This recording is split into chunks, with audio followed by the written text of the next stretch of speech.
แหมคนจังได้มาจอยแห่งแข่งพมนมเหี่ยวดากหนีบลีลาวดีจ้าตอนนี้ความหักของฮอกกระสุกงอมพร้อมที่สิลนขวนแล้วเขาเอาไปมาหุ้งสูกันดีมั้งเอาเงินน้ำใจหน่อยดีมั้งรับรางวัลเป็นไผ่กระสุกคนบริลาวดีขอบคุณค่ะพี่น้องคอยตัวขอบคุณน้องชายขอบคุณน้องชายนะครับดาวหยง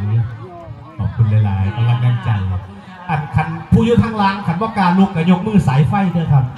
จะเกลียดยังเอาลุกไปรับรางวัลละน้องนั่นเลยขอบคุณอายขอบคุณหลายๆครับกำลังใจจากพี่ชายคือสิแม่ก็เห็นคอยแล้วนะคือบาเนาะเป็นบอกว่าให้เขาปั่นกันขอบคุณครับขอบคุณครับ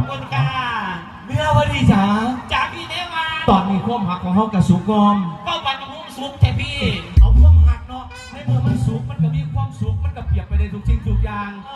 นี่ลาวดีพร้อมแล้วไปเอาพร้อมที่สิออกไปกัดก้อนเกลือกินกับพี่เลือดวัดเราไป